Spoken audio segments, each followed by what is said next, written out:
السلام عليكم الجماعات، كي دايرين؟ لاباس عليكم؟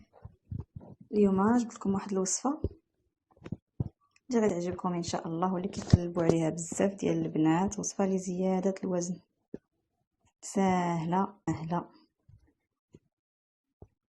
وماشي غاليه، مكونات بسيطه وان شاء الله باذن الله كتزيد في الوزن لانها غنيه بالسعرات الحراريه.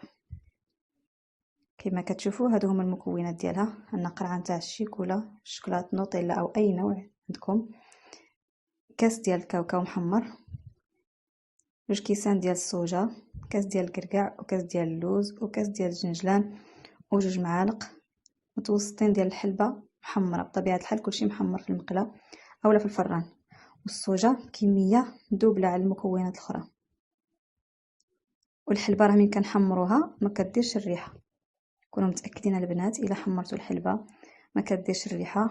تخلطوها مع هاد المكونات كتفتح الشهيه. والصوجا كما كتعرفوا كتزيد في الهرمونات الانثويه، لذلك خاصها تكون بكميه مضاعفه على المقادير الاخرى. نتمنى تجربوها وتعجبكم ان شاء الله.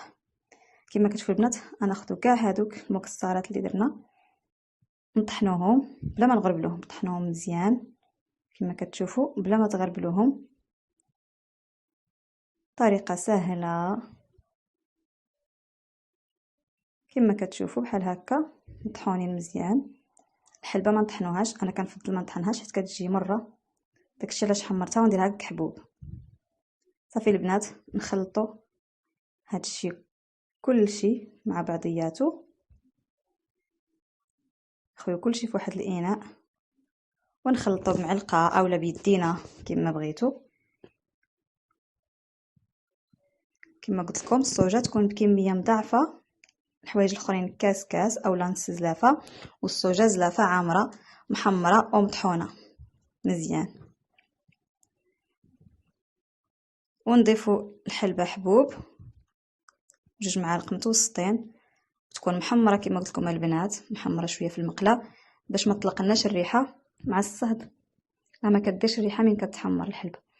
ونعجنوا كلشي بالشوكولاط.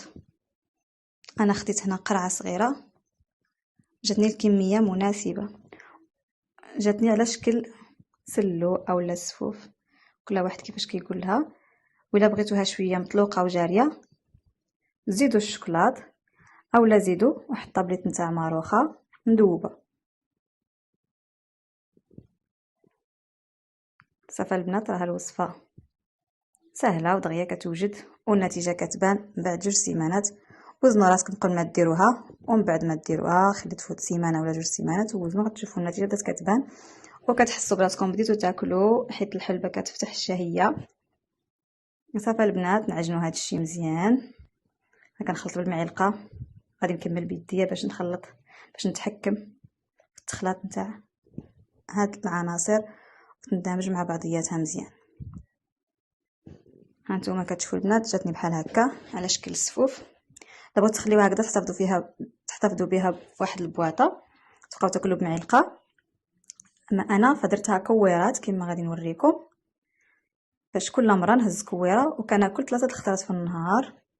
كويره مورا الفطور ومورا الغداء ومورا العشاء، وكل ما بغيتوا تاكلوا شي حاجه حلوه هزوا واحد الكويره كلوها. راها صحيه وفيها فوائد كثيره وغنيه بالسعرات الحراريه.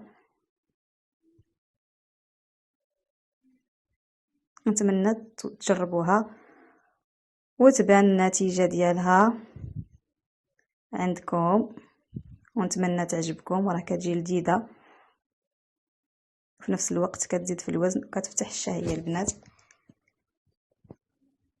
ايوا الا عجبتكم الوصفه ما تنساوش تشتركوا معايا في القناه ودعمونا باللايكات نتاعكم. نتمنى تجربوها وتعجبكم البنات.